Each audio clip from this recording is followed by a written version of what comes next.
नमस्कार, मी डॉक्टर शिवहरी वाघ, संचालक aspire education institute, Chhatrapati Sambhajinagar. विद्यार्थी मित्रांनो, अनेक विद्यार्थी व पालकांकडून फार्मसी आणि नर्सिंगची प्रवेश प्रक्रिया कधी सुरू होणार या संदर्भात वारंवार विचारणा होते।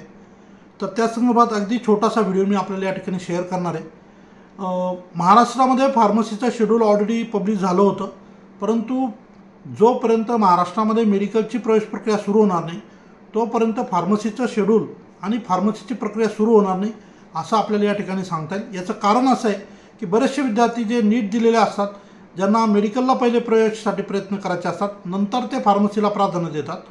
त्यामुळं बऱ्याचदा फार्मसीची जर प्रक्रिया अगोदर संपवली किंवा अगोदरच सुरू केली आणि मुलांनी जर तिकडे ॲडमिशन घेतलं आणि नंतर जर इकडे मेडिकलला त्यांना ॲडमिशन मिळालं तर ते फार्मसीचे प्रवेश सोडून इकडं मेडिकलकडे येतात आणि त्यामुळं मग बऱ्याचदा त्या फार्मसीच्या रिक्त जागा भरायला कॉलेजला बऱ्यापैकी टेन्शन तयार होतं।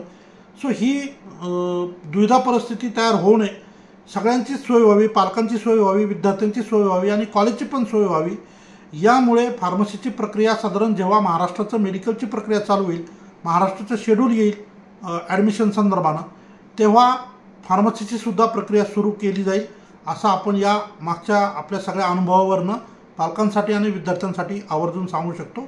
सो ज्यांनाही फार्मसीला प्रवेश घ्यायचा आहे, प्युअरली फार्मसीसाठी वेट करताय, कृपया थोडेसे पेशन्स अजून ठेवा। जसंही ऑफिशियल पोर्टलवर सी टी सेलच्या माध्यमातून मेडिकलचं शेड्यूल येईल, त्यानंतर साधारण त्याच्या आसपासच हे फार्मसीचं सुद्धा शेड्यूल येईल। त्यामुळं तुर्तास आपल्याला आपले डॉक्युमेंटची आपण पूर्तता करून ठेवा। येणाऱ्या काळामध्ये जसंही त्याचे अपडेट्स येतील तसे तुम्हाला ते शेअर केले जातील। बरं, याला किती वेळ लागेल साधारण? तर साधारण आता 22 तारखेला परत एकदा सुप्रीम कोर्टामध्ये नीटच्या संदर्भामध्ये सुनावणी आहे। त्या दिवशी कदाचित सुप्रीम कोर्टाकडून फायनल ऑर्डर येऊ शकते। त्यानंतर पहिले ऑल इंडियाचं शेड्यूल येईल मेडिकलच्या ॲडमिशन संदर्भानं आणि मग स्टेटचं शेड्यूल येईल। साधारण या महिन्याच्या लास्ट वीकपर्यंत आपण असं गृहीत धरू की फार्मसीचं शेड्यूल आपल्याला उपलब्ध होईल, म्हणजे मेडिकलचं पण होईल आणि फार्मसीचं होईल। यासोबत आता नर्सिंग संदर्भात पण खूप इन्क्वायरीज आहेत। खूप असे विद्यार्थी ज्यांनी नर्सिंगसाठी CET दिलेली आहे आणि ज्यांचं प्युअरली टार्गेट नर्सिंगच आहे, परंतु ह्याही केसमध्ये असं आहे की बरेचसे असे विद्यार्थी आहेत ज्यांनी PCB CET दिली, ज्यांनी नीट दिली, ज्यांनी नर्सिंग CET दिली, परंतु इथंसुद्धा बऱ्याच मुलांचं टार्गेट पहिले मेडिकल आहे, मग ते BHMS का असे ना। याही केसमध्ये जसं फार्मसीबद्दलचा विषय लागू आहे तोही नर्सिंगसाठी सेम जशाला तसा लागू आहे। इथे सुद्धा नर्सिंगचं शेड्यूल हे तेव्हाच पब्लिश होईल जेव्हा CETचं ऑफिशियल पोर्टलवर मेडिकलच्या ॲडमिशन संदर्भानं शेड्यूल पब्लिश होईल। सो जोपर्यंत ऑल इंडियाचं मेडिकलचं शेड्यूल येत नाही तोपर्यंत महाराष्ट्र स्टेटचं शेड्यूल येणार नाही आणि जोपर्यंत महाराष्ट्र स्टेटचं शेड्यूल येणार नाही तोपर्यंत फार्मसी आणि नर्सिंगचं शेड्यूलसुद्धा येणार नाही असं आपल्याला या ठिकाणी समजून घ्यायचं आहे। सो तुर्तास आपल्याकडं वाट पाहण्याशिवाय दुसरा पर्याय नाही।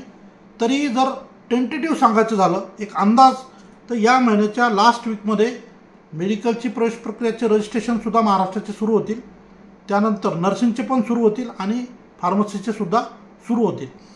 आता बऱ्याचदा आपण असं छाती ठोकपणे बऱ्याचदा बोलतो की मेडिकलची प्रवेश प्रक्रिया या डेटपासून सुरू होईल, त्यामुळे बऱ्याचदा काही जणांच्या पोटात दुखत असतं किंवा हे असं कसं डायरेक्ट म्हणू शकतात। तर माझा अनुभव आहे, यापूर्वी जे काय आपण अनुभव घेतलेले त्या अनुभवाच्या आधारे आपण विद्यार्थी व पालकांना गाईड करत असतो। त्यामुळं कुणाला काही वाईट वाटण्याचं काही कारण नाही, कुठेही आपण चुकीची माहिती देत नसतो। जे आतापर्यंत गोष्टी आपण सांगत आलो त्याही 100% तंतोतंत खऱ्या ठरलेल्या आहेत। हेही शेड्यूल जे सांगतोय आपण, जे सुप्रीम कोर्टामध्ये आतापर्यंत जी सुनावणी झाली त्या संदर्भातला एक डिटेल माहितीचा व्हिडिओ मी ऑलरेडी पोस्ट केलेला आहे कालच्या डेटचा। त्यानंतर आता पुढे काय अपेक्षित आहे तेही सुद्धा शॉर्टमध्ये सांगितलेलं आहे।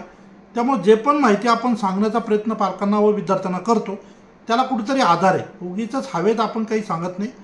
त्यामुळं व्हिडिओ पाहताना, कमेंट करताना विचारपूर्वक केल्या जाव्या। अगदी सगळ्या महाराष्ट्रातील तमाम विद्यार्थ्यांसाठी आपण अगदी अविरतपणे time to time up to date माहिती पालकांना विद्यार्थ्यांना द्यायचा प्रयत्न करत असतो आणि या माध्यमातून विद्यार्थी व पालकांना नक्की फायदा होतो। याचे फीडबॅक माझ्याकडे आहेत, यामुळे पालकांना खूप मदत होते हे मला माहिती आहे, म्हणून हे सगळ्यांसाठी आपण करत असतो। सो हा एक त्याच पद्धतीचा एक महत्त्वाचा व्हिडिओ आहे जो आपण सगळ्यांसाठी आता शेअर केला।